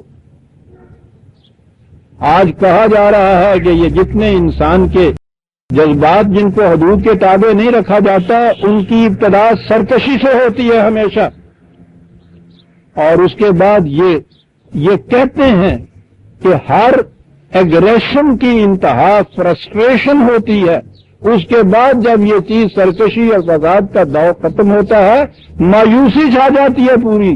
ابلیس کے معنی مایوسی کے ہیں کہ ایک ہی کے لیے دونوں چیزیں اس نے کہی ہیں، سر الگ الگ نہیں ہے، کہیں خارج میں نہیں ہے یہ کہاں؟ کانا من الجن۔ اب ہمارے یہاں تو جن ہے، جن سے بابا ذہن میں آ گیا، جن پہاڑوں تھا جن، بس وہی معنی ہوتے ہیں جو تصور ہمارے ذہن میں ہے۔ جہاں بھی ہم نے یہ کہا کہ وہ آدم میں سے نہیں تھا، وہ جنوں میں سے تھا، پڑ گئی مصیبت۔ ایک دفعہ یہ کہہ دیا کہ وہ ملائکہ کا استاد تھا، یہ ابلیس، معلم الملکوت کہتے ہیں نا اس کو، کہ ملائکہ کا استاد تھا۔ دوسری جگہ یہ ہوا کہ وہ جن تھا، تیسری جگہ یہ ہوا وہ کافر تھا، پھر اس کی تعویلیں ہونے لگی۔ وہ آؤ ان سے پوچھو جن کی زبان کا یہ لفظ ہے، اس زبان سے پوچھو کہ کیا استعمال کرتے تھے۔ ہر وہ شے جو نگاہوں سے چھپی ہوئی ہوتی تھی وہ اسے جن کہتے تھے، جن کے لفظی معنی یہ چھپا ہوا پوشیدہ۔ اس سے پہلے تو ہم صرف جذبات ہی کو لیتے کہ وہ مادی محسوس پیکروں میں نہیں ہوتے، چھپے ہوئے ہوتے ہیں، اور یہی چیز صحیح تھی۔ لیکن اب تو اس سے بھی ذرا یہ آگے چلے گئے، خود جذبات میں بھی میں سمجھتا ہوں جنہیں انہوں نے انکانشیس مائنڈ میں کہا ہے، غیر شعوری نفس جو ہے انکانشیس مائنڈ کی تہوں کے اندر، وہ تو یہ کہتے ہیں کہ وہ تو انسان کے ادراک کے دائرے سے بھی چھپا ہوا ہوتا ہے۔ میں نے پچھلی دفعہ آپ سے عرض کیا تھا کہ اب دو ٹرمز ہیں ان کے ہاں کی سائیکالوجی کی، ایک تو سپریشن ہے، ایک ریپریشن ہے۔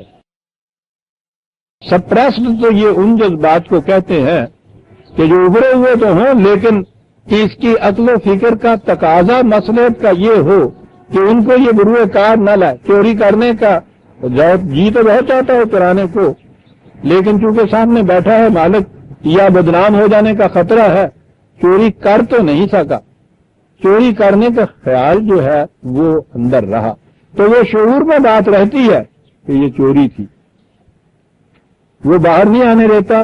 اس کو تو کہتے ہیں سپریسڈ فیلنگ، اور وہ آہستہ آہستہ وہ کہتے ہیں جب اس کی عادت ہو جاتی ہے تو پھر یہ ذرا سا ضمیر کو بھی فریق نہیں کرتا، یہ یاد بھی نہیں آتا، حافظہ یا ادراک بھی یہ نہیں کہتا کہ یہ کوئی غلط بات تھی، یہ نہیں کہ وہ بات بجائے خیز جو تھا وہ ٹھیک ہو گئی ہے، بلکہ وہ اس کے انکانشیس مائنڈ کی تہوں میں چلی گئی ہے، اسے یہ ریپریسڈ کہتے ہیں۔ تو اگر تو احساس جذبات کا یہاں تک ہے کہ محسوس ہوتا ہے آپ کو کہ میں نے غلطی کی ہے، اس کے لیے قرآن یہ کہتا ہے کہ جو ہی احساس ہو فوراً اپنی روش بدل لو، جہاں سے غلط قدم اٹھا تھا وہاں فوراً آ جاؤ، تو سپریشن کا علاج جلدی ہو جاتا ہے۔ لیکن جہاں قرآن کہتا ہے نا کہ یہ سب کچھ ان سے کہتے رہو، مانیں گے بھی، دلائل سے بھی یہ ہو جائیں گے، لیکن اس کے باوجود پر طبیعت ادھر نہیں آتی، یہ ہے جو کانا من الجن کی کیفیت اختیار کر لیتا ہے ابلیس، ریپریسڈ مائنڈ میں چلا جاتا ہے۔ میں اس وقت تک کی بات کر رہا ہوں، آگے پتہ نہیں کیا کیا پردے ابھی اٹھنے ہیں۔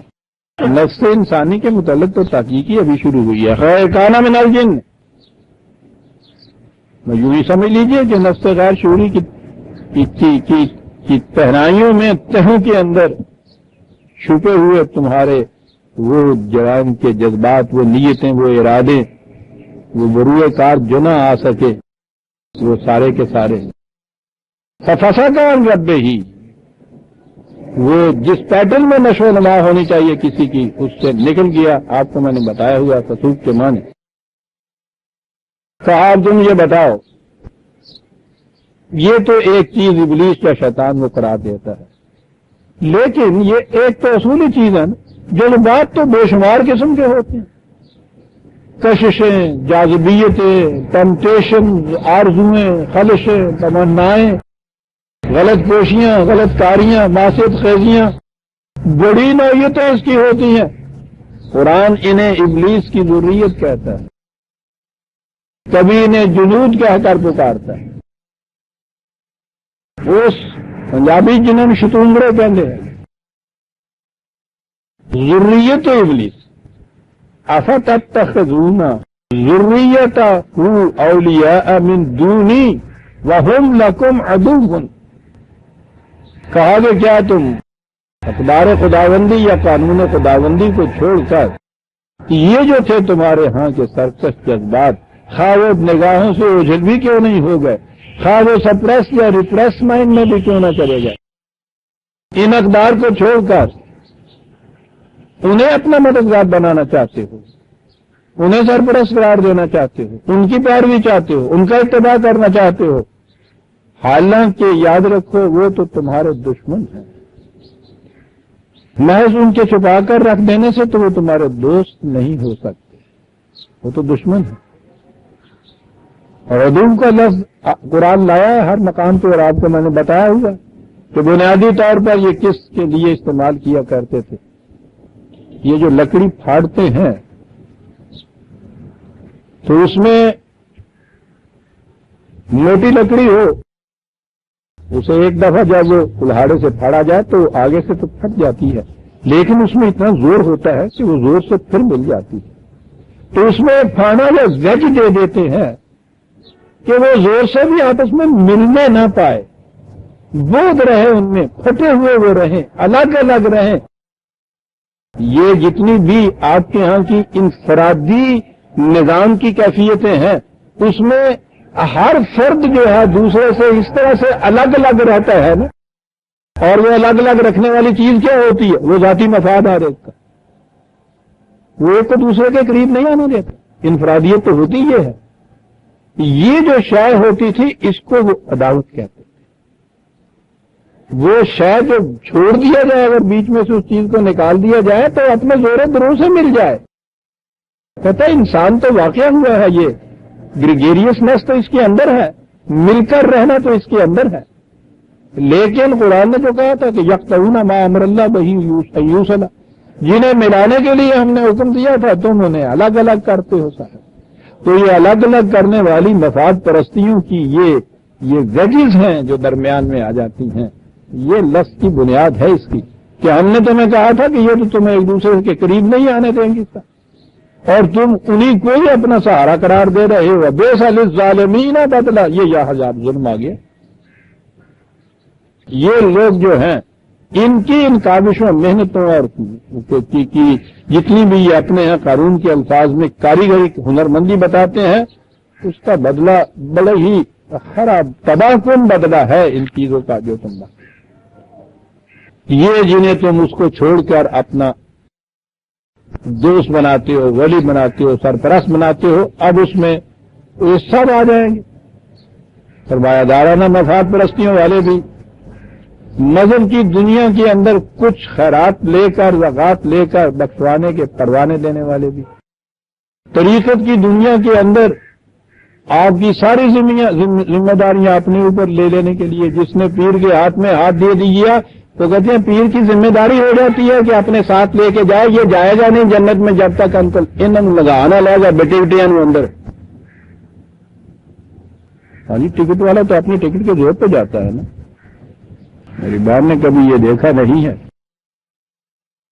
یہاں بھی وہ جو دوست آ رہا ہوتا ہے نا بے ٹکٹ گاڑی سے اتر کے، اور یہاں ہوتا ہے وہ عملے میں سے ایک آدمی اس کا، وہ وہاں گیٹ کے اوپر آگے کھڑا ہو جاتا ہے. اس کو کہتے جات لے رضوان میں یارو تک لیتے ہوں گے لمن دے دو.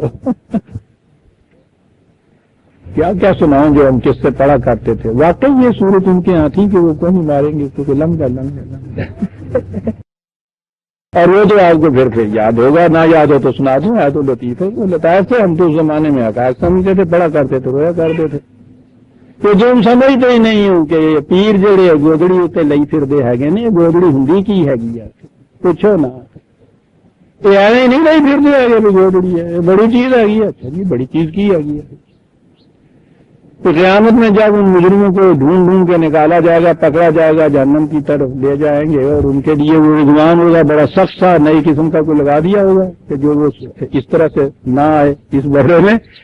تو کسی کو بھی نہیں اندر بیٹھتے کو جانے دے گا، تو حضرت صاحب چلے جائیں گے، گدڑی اوپر لیے ہوئے وہ اندر چلے جائیں گے سیدھے، وہ بھی جانے دے گا، سلام بھی کرے گا کہ یہ ٹھیک ہے۔ وہ اندر جنت میں پہنچ گئے تو اس کو جھاڑیں گے، اس کے ایک ایک بال میں ہزار ہزار مرید کی روح لپٹی ہوئی ہوگی، کیا بھیجا ٹھوک دیتا گودڑیاں ایویں نہ جانوں لگیاں ہوئی انہوں نے جناب بڑیاں قیمتی دیکھا بھی ہو جوا پہ من کس دنیا میں ہم کو بسا دیا اللہ کے ساتھ، کہاں لے آیا۔ وَمَنْ يَعْمَلْ مِثْقَالَ ذَرَّةٍ خَيْرًا يَرَهُ وَمَنْ يَعْمَلْ مِثْقَالَ ذَرَّةٍ شَرًّا يَرَهُ۔ ایک ایک ریت کے ذرے کے برابر بھی عمل جو ہے اس کے سامنے آئے گا، اس کا مواخذہ ہوگا۔ اور یہ تو گدڑیاں پہننے والے، اور یہاں سے ہی آپ کا وہ کملی والا بنایا ہوا ہے نا، وہاں سے لاتے ہیں کملی والا۔ آپ نے سمجھا یہ وہ کیوں ان کو بتایا جاتا ہے؟ وہ یہی ہیں جو ان کی کملیوں کے لیے مسنون قرار دینے کے لیے اسے کملی والا بنا دی۔ خانقاہوں کے زاویوں میں غاروں میں بیٹھ کے ان کی یہ عبادتیں ہیں، ان کی ریاضتیں ہیں، ان کو مسنون قرار دینے کے لیے حضور کو غار حرام میں بٹھا دیا کہ وہ بھی انہی کی طرح وہاں جا کے تو ستو لے جایا کرتے تھے، پانی لے جایا کرتے تھے ساتھ، اور وہ ہفتوں وہاں اندر رہا کرتے تھے۔ اللہ ہوا جس نے روم ایران کی سلطنتوں کے نظام کو الٹنا تھا، کائنات میں انقلاب برپا کرنا تھا، وہ ان کے فقیروں کی طرح غاروں میں جا کے ستوؤں کے اوپر گزارے کر کے اس طرح سے پرستشیں کیا کرتا تھا۔ پوچھو کارلائل سے وہ کیا کہتا ہے اس محمد کے متعلق۔ وہ یہ بات کہتا ہے کہ یہ ایک ان پڑھ شخص، اس کو ہم دیکھتے ہیں چلتے پھرتے اٹھتے بیٹھتے اس کائنات کی پہناؤں پہ غور کر رہا ہے، تخلیق کی ارض و سماوات پہ فکر کر رہا ہے، گرد و پیش کی مملکتوں کے نظام کو دہرا رہا ہے، وہ لکھتا ہے صاحب۔ اور اسی کے بعد وہ تو ہیروز اینڈ ہیرو ورشپ کا بات پڑھنے کے بعد بڑا خوبصورت لکھا ہے، کہہ رہا یہ اس کے غور و فکر کا، اس کے مطالعہ کا، اس کے مشاہدے کا 40 برس تک جو یہ کرتا رہا، اس کا نتیجہ یہ تھا، اس کے الفاظ بڑے خوبصورت ہے کہ پھر یہ اپنے اندر یہ کچھ بنا کہ ایک برق کے ہاتھوں کی طرح آسمان سے گرا اور خس و خشاع کے سارے انبار کو اس نے آگ لگا کے رکھ دیا۔ غاروں میں جا کے کملیاں ہو رہی بارہا، یہ سارے کے سارے ان سے کہا کہ پوچھو ان سے، ما اشہدتہم خلق السماوات والارض ولا خلق انفسہم، ان سے پوچھو کہ ہم نے جب یہ ارض و سما کی تخلیق کی ہے تو یہ ان کا گواہ ٹھہرا لیا تھا کہ ان کو تمام راز ہے پنہاں جو تھے ان کے معلوم تھے، یہ ساری چیزیں ان سے واقف تھے۔ یہ تو تخلیقی ارض و سما تو ایک طرف ہے، یہ خود جب پیدا ہوئے ان کو اس کا بھی علم نہیں ہے کہ یہ کیسے پیدا ہو گئے تھے، جن کو اتنی بڑی قوتوں کا مالک سمجھتے ہو، ان کو وہ ابلیس کی ذریت کہہ رہا ہے، یاد رکھیے۔ وما كنت متخذ المضلين عضدا، سب میں ایسا نہیں تھا۔ تم یہ بتا رہے ہو کہ یہ مقربین بارگاہ الہی، یہ وہ کہتے یہ ہے نا کہ خدا کا سارا نظام جو ہے یہ اس کے نمائندے یہاں یہ چلا رہے ہیں، زیر زمین ہوتے ہیں، اصل میں انڈر گراؤنڈ ہوتی ہے یہ تاریخ ان کی، لیکن یہ سب وہی چلا رہے ہوتے ہیں، اس کے بغیر خدا کا کاروبار نہیں چلتا۔ کہا کہ سوچو تو صحیح کہ یہ لوگ جو اس طرح سے دنیا کو گمراہ کر رہے ہیں، اگر ہم نے کسی کو اپنا مددگار بنانا ہوتا تو انہیں ہی مددگار بناتے ہیں۔ وَيَوْمَ يَقُولُ نَادُوا شُرَكَائِيَ الَّذِينَ زَعَمْتُمْ، ان سے کہا جائے گا جنہیں یہ اس دھوکے میں رکھ کے لائے تھے کہ ہم تمہیں جنت میں پہنچا دیں گے، ان سے کہا جائے گا کہ پکارو انہیں آج، پکارو انہیں آج، وہ پکاریں گے، وہ پکاریں گے انہیں مدد کے لیے، کیوں نہیں آتے؟ فَلَمْ يَسْتَجِيبُوا لَهُمْ،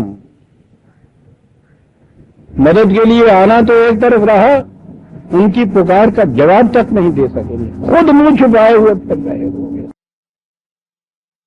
وَجَعَلْنَا بَيْنَهُمْ مَوْبِقًا، ان کے درمیان ایک روک ہوگی، دیواریں حائل ہو جائیں گی، دشمنی کے پردے پڑ جائیں گے، یوں چھوڑ جائیں گے کوئی ایک دوسرے کو۔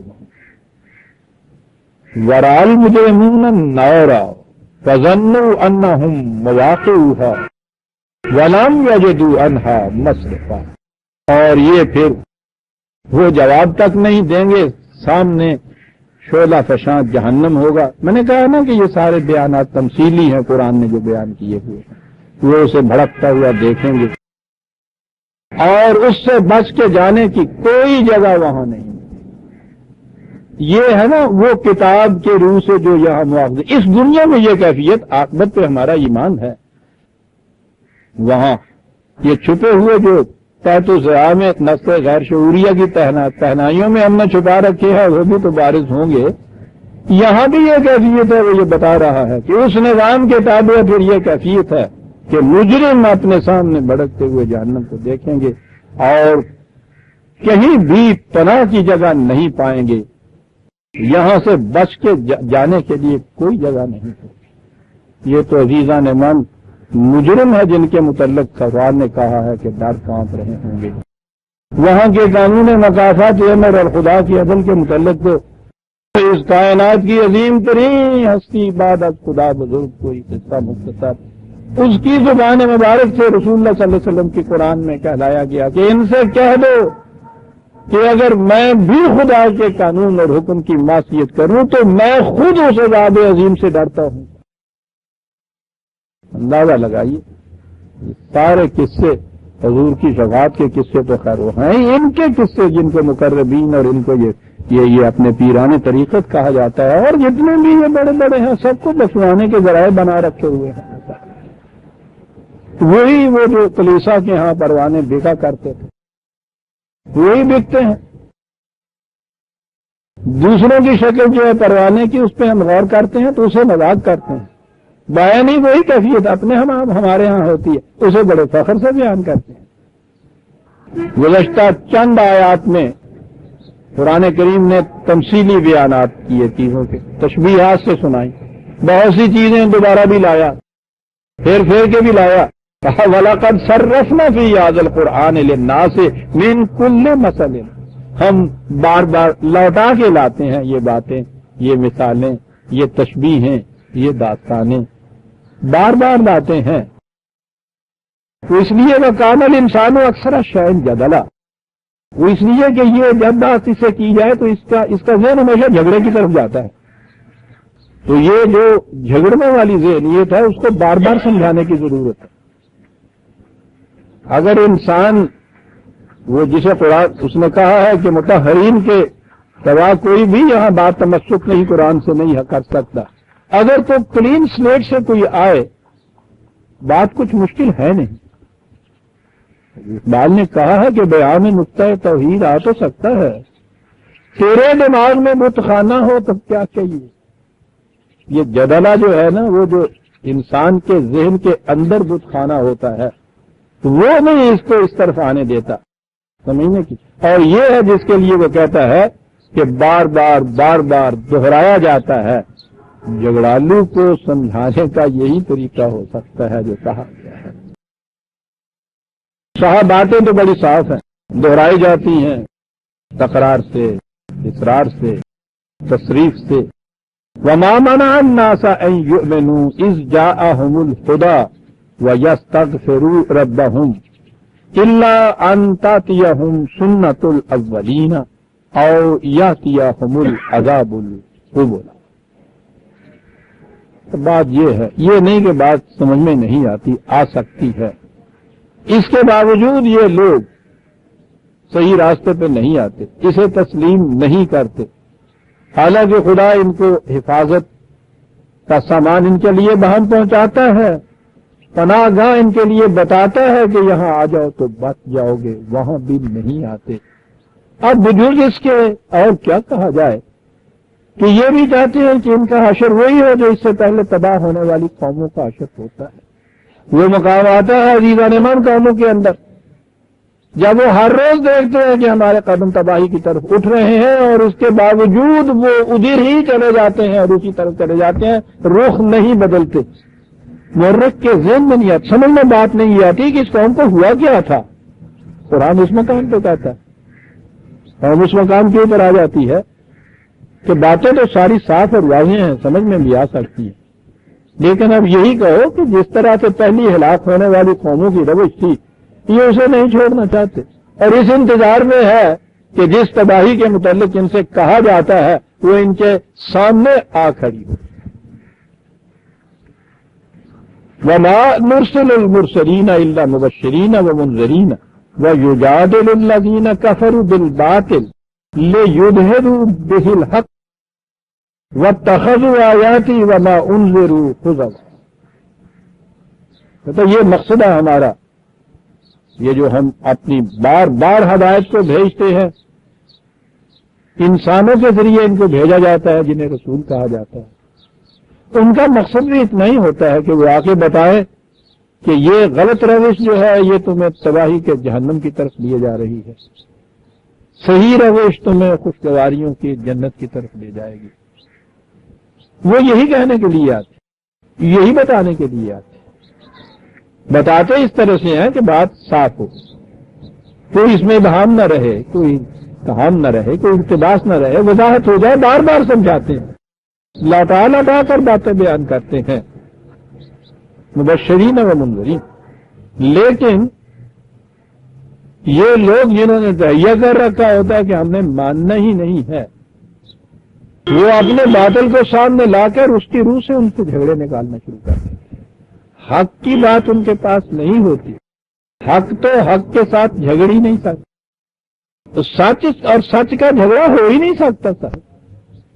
دونوں آدمی اگر آپس میں کتنے اختلاف کیوں نہ ہو سامنے آئیں اور وہ دونوں سچے ہوں اور وہ دونوں سچ ہی بولیں تو جھگڑا پیدا ہی نہیں ہوتا۔ جھگڑا تو پیدا ہوتا ہے، پہلا چیز یہ کہ دونوں جھوٹے ہوں، وہ تو پوچھو ہی نہیں، یا دوسری چیز یہ ہوتی ہے کہ ایک تو سچ کے اوپر اڑا ہوا ہو اور دوسرا جو ہے وہ جھوٹ کو اپنے ہاں کا مسلک بتائے، یہ چیز چلی جائے گا تو سچ کی بات یا دلائل کی بات، بصیرت کی بات آتی چلی جائے گی، وہ جھگڑے کی بات پیدا کرتا چلا جائے گا، یہ صورت ہوتی۔ تو یہ باطل کے ساتھ جھگڑا ہے جو حق کے مقابل میں ہوتا ہے، اور یہی ہے حق اور باطل کا باہمی تقابل، تخالف، تصادم، جسے قرآن نے دوسری کئی مقامات پر کہا ہے کہ حق اور باطل، حق کو ہم باطل پہ یہ مارتا جائے گا، ضربے لگاتا چلا جائے گا، لگاتا چلا جائے گا، تاکہ باطل کا بھیجا توڑ کے رکھ دے گا، اور یوں باطل بھاگے گا اس کے سامنے۔ یعنی سخت جان اتنا ہے کہ ایک دو ضربوں سے ہی نہیں بھاگتا ہے، مغز توڑوا کے بھاگتا ہے، اس سے پہلے نہیں توڑواتا۔ اتنی سی بات ہی ہے، اگر وہ جسے ہم کہیں گے کہ قسمت وہ خوش نصیبی ہو قوم کی، تو وہ پہلی دوسری ضرب کے اندر ہی بات سمجھ لے کہ میں غلطی پر ہوں، صحیح روش پہ آ جانا چاہیے۔ لیکن جو تباہ ہونے والی قوم ہوتی ہے وہ اس پہ ضربے لگاتا چلا جاتا ہے، یہ نہیں مانتے اس سے، کام کے بھیجا توڑ کے وہ رکھ دیتا ہے۔ ان الباطل کان زہوقا، اور یوں یہ باطل وہاں سے بھاگتا ہے۔ یہ ہے جسے کہا ہے قوموں کی تباہیاں، ان کی داستانیں جو ہم بیان کرتے ہیں۔ وَاتَّخَذُوا آيَاتِي وَمَا أُنذِرُوا هُزُوًا، یہ جھگڑا جو ہے اس جھگڑے میں ایک بات قرآن بتاتا ہے، ہر جگہ کہتا ہے کہ جھگڑا یہاں ان کے ہاں یہی نہیں ہوتا کہ چلیے صحیح دلیل کے مقابلے میں غلط باطل دلیل ہی صحیح، کچھ تو کہا اس نے۔ ان کی کیفیت یہ ہے کہ کوئی بات جب بن نہیں آتی تو پھر وہ استہزاء کرتے ہیں، ریڈیکیول کرتے ہیں، تمسخر کرتے ہیں، مذاق اڑاتے ہیں۔ بڑی بناوٹ اور کمینگی ہے عزیزان من، معقول بات کی جا رہی ہو، انسانوں کی سخت گفتگو کھڑے ہوئے گفتگو کی جا رہی ہو، ٹھیک ہے، نہیں مانتے تو کہو نہیں میں مانتا، چلیے یہ بھی کوئی بات نہیں، لیکن آپ اس کے فائدے کی صحیح بات کہیں اور وہ آپ کا منہ چڑھانے لگ جائے، مذاق اڑانے لگ جائے، یہ چیز جو ہے میں نے کہا کہ اس کے پاس تو بڑی ہی کمینگی ہوتی ہے، اور اس کے لیے بڑا صبر آزما والا ہوتا ہے۔ اس مقام پہ یا تو آدمی اشتعال میں آ جاتا ہے یا پھر مایوس ہو جاتا ہے۔ حق کا پیش کرنے والا جو ہے وہ تو ان دونوں باتوں میں سے کوئی بھی اختیار نہیں کر سکتا۔ یہ اشتعال میں بھی نہیں آتا، یہ مایوس بھی نہیں ہوتا، یہ سب کچھ ہوتا تھا رسولوں کے ساتھ، نبی اکرم صلی اللہ علیہ وسلم کے ساتھ یہ سب کچھ ہوتا تھا۔ لیکن اس کے باوجود آپ سے یہ ایک طرف تو شفقت کا یہ عالم کے قرآن کو کہنا پڑا کہ تو جان بھلا لے گا اپنی، اس غم سے کہ یہ صحیح راستے پہ کیوں نہیں آتے، کیوں تباہ ہو رہے ہیں۔ دوسری طرف ان کے ہاں کی یہ صبر آزما، یہ مناظر تو اتنے زیادہ شدت اختیار کرتے چلے جا رہے تھے کہ قدم قدم پہ تکذیب ہی نہیں، استہزاء کی کیفیت پیدا ہو رہی تھی۔ اس پہ بھی کہا یہ جا رہا تھا کہ اس کے باوجود کہ نظر آتا ہے کہ ان کی کیفیت کے پتھروں جیسی ہو گئی، تو بات پہنچائے چلا جا، پہنچائے چلا جا، تاکہ کوئی ایک جان بھی اس لیے ضائع نہ ہو جائے کہ اس تک بات پہنچ سکتی تھی اور تو نے نہیں پہنچائی۔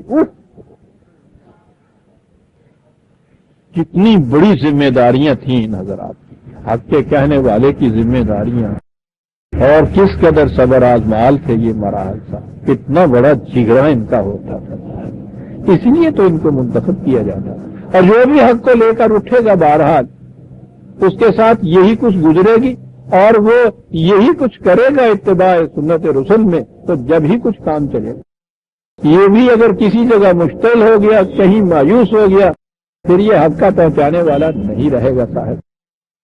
وَمَنْ أَظْلَمُ مِمَّنْ ذُكِّرَ بِآيَاتِ رَبِّهِ فَأَعْرَضَ عَنْهَا وَنَسِيَ مَا قَدَّمَتْ يَدَاهُ، اس سے زیادہ اور ظالم کون ہو سکتا ہے کہ اسے ان باتوں کی یاد دہانی کرائی جائے تو وہ ان سے منہ پھیر کے چل دے۔ اندازہ لگائیے اس بات سے، غور ہی نہ کر، اور اس بات کو فراموش کر دے کہ کس قدر تباہ کن باتیں جو ہیں وہ کر چکا ہے، ان کے نتائج سامنے آنے والے ہیں، نسخیہ بلا ہی چھوڑے اس بات کو۔ سپریسٹ میں تو نہیں آتی، یہ تو ریپریسٹ میں آتی ہیں یہ چیزیں، اس لیے اظلم کہا ہے یہاں قرآن میں، سب سے زیادہ ظالم یہ کیفیت ہو کہ راج تو میں سمجھتا ہوں پہلی سٹیج وہ ہو سکتی ہے کہ اس کا احساس تو ہو، گریز کی راہیں نکالے، اور یہ جو ہے نسیہ والی کیفیت تو یہ نظر آتی کہ جس میں پھر یاد بھی نہ رہے، بھلا دے، ریپریسٹ مائنڈ میں چلے جائے۔ وہاں پہنچ کے کیفیت یہ ہوتی ہے اِنَّا جَعَلْنَا عَلَىٰ قُلُوبِهِمْ أَكِنَّةً أَن يَفْقَهُوهُ وَفِي آذَانِهِمْ وَقْرًا، وہاں پہنچ کے پھر کیفیت یہ ہو جاتی ہے کہ دلوں کے اوپر ایسے پردے پڑ جاتے ہیں کہ سمجھ سوچ کی صلاحیتیں ہی سلب ہو جاتی ہیں، کانوں میں ایسے ڈانٹ لگ جاتے ہیں کہ وہ سنی کو انسنی کر دیتے ہیں۔ واقعی یہ کیفیت ہو جاتی ہے۔ کوئی ایک جذبہ بھی انسان کا اتنی شدت جب اختیار کر جائے تو اس کے بعد پھر کیفیت ہوتی ہے یہ، نہ اسے کچھ نظر آتا ہے، نہ وہ بات سنتا ہے، نہ وہ کچھ دیکھتا ہے، نہ بات کرتا ہے۔ ایک عجیب کیفیت سمن بکمن عمیون کی اس کی ہو جاتی ہے، پردے پڑ جاتے ہیں۔ دوسرے لوگ جن میں ابھی یہ صلاحیت ہوتی ہے سمجھنے سوچنے کی، ان کی بات سمجھ میں نہیں آتی کہ یہ صرف ہوا کیا ہے۔ سطح یہ کیفیت ہو جاتی ہے کہ اعراض کی راہیں نکالے سپریشن میں، یا نسیان کی حد تک پہنچ جائے ریپریشن میں، پھر یہ کیفیت کے سمجھنے سوچنے کی صلاحیت باقی نہیں رہتی، کانوں میں ڈانٹ لگ جاتے۔ وَإِن تَدْعُهُمْ إِلَى الْهُدَىٰ فَلَن يَهْتَدُوا إِذًا أَبَدًا، اور یہ وہ لوگ ہیں کہ تو صحیح راستے کی طرف جتنا جی چاہے آوازیں ان کو دیتے چلے جاؤ، جنہوں نے کانوں میں ڈانٹ لگا رکھے ہیں، پردے میں لپٹا رکھتے ہیں ثبوت جنہوں نے، وہ کیا تمہاری آواز پہ لبیک کہیں گے اور کس طرح سے اس راستے کے اوپر آئیں گے۔ ہم سورہ الکاف کی آیت 57 تک آ گئے، 58 آیت سے ہم آئندہ لیں گے۔ ربنا تقبل منا انک انت السمیع العلیم۔